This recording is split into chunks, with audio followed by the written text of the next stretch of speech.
Praise the lord. దేవునికి మహిమ కలుగును గాక.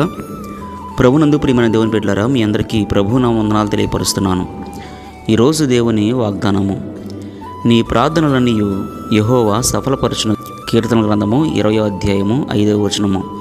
ప్రభునందు ప్రియమైన వారలారా, ఈరోజు మరి దేవుడు ఇస్తున్నటువంటి ఒక శ్రేష్టమైన వాగ్దానం ఏమిటంటే, నీ ప్రార్థనలన్నీ కూడా ఆయన సఫలం చేస్తారని పిల్లరా దేవుడు వాగ్దానం చేస్తున్నాడు. చూడండి పిల్లరా, ఈరోజు ఒకసారి మనం ఆలోచన చేయాలి. మరి చాలామంది దేవునికి ప్రార్థన చేస్తూ ఉంటారు, చాలా విషయాలు మరి దేవుణ్ణి అడుగుతూ ఉంటారు. అయితే పిల్లలు అడిగే వాటిలో మరి కొంతమంది పొందుకుంటారు, కొంతమంది పొందుకోలేరండి. అంటే కొన్ని ప్రార్థనలకు మరి దేవుడు జవాబు ఇస్తాడు, కొన్ని ప్రార్థనలకు దేవుడు జవాబు ఇవ్వటం లేదు. కారణం ఏంటి అనేది ఒకసారి ఆలోచన చేయాలి. పిల్లరా, దేవుడు ప్రతి ఒక్కరి ప్రార్థన ఆలకించాలని కోరుకుంటున్నాడండి. ప్రతి ఒక్కరి ప్రార్థన ఆలకించి ప్రతి ఒక్కరికి కూడా దేవుడు జవాబు ఇవ్వాలని మరి దేవుడు ఆశిస్తూ ఉన్నాడు. అయితే పిల్లరా, మరి చూడండి, కొంతమంది మాత్రమే మరి దేవుని దగ్గర నుంచి సమాధానమును, దేవుని దగ్గర నుంచి జవాబును పొందుకుంటున్నారు. అయితే కొంతమంది ఎందుకు పొందుకోలేకపోతున్నారు అనేది ఆలోచన చేయాలి. ఎందుకంటే మరి చూడండి, దేవునికి మానవుడికి మధ్యలో పిల్లరా దేవుడు మన ప్రార్థన ఆలకించకపోవడానికి గల కారణం ఏంటంటే, దేవునికి మానవుడికి మధ్యలో ఒకటి అడ్డుగా ఉంది. అదేమిటంటే పాపము అనేటువంటి విషయాన్ని అర్థం చేసుకోవాలి. ఎందుకంటే ఎవరిలో అయితే పాపం ఉంటుందో ఆ పాపము ఉంచుకొని దేవునికి ప్రార్థన చేస్తే ఆ ప్రార్థన దేవుని వద్దకు వెళ్ళదు ప్రియులరా. ఆ ప్రార్థన దేవుడు వినటానికి ఇష్టపడడు.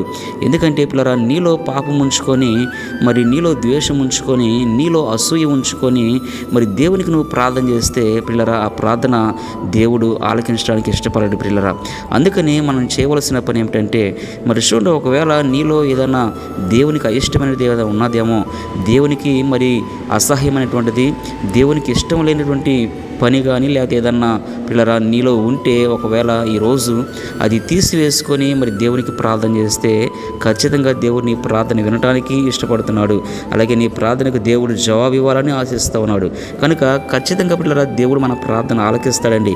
అయితే దేవుడు ప్రార్థన ఆలకించలేకపోవడానికి కారణం ప్రియ దేవుని పిల్లరా, మొట్టమొదటిగా మరి మనిషిలో ఉన్నటువంటి పాపమే అనే విషయాన్ని అర్థం చేసుకోవాలి. చాలా విషయాలు ఉన్నాయి.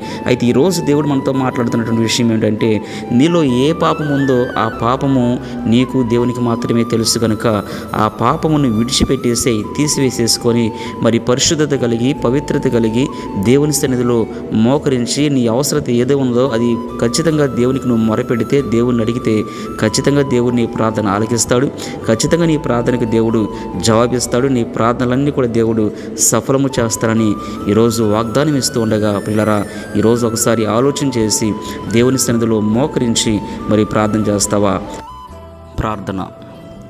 మహాపరిశుద్ధుడైన మా ప్రియ పరలోకపు తండ్రి, మీ పరిశుద్ధమైన పాదములకు స్తోత్రం చెల్లిస్తున్నాం ప్రభువా.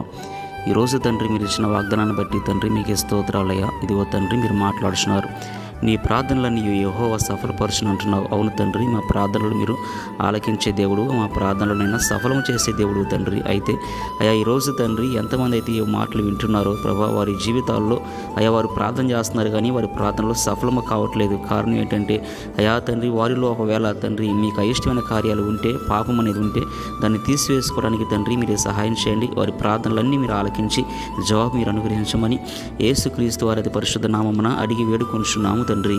ఆమెన్. దేవునికి మహిమ కలుగును గాక. God bless you.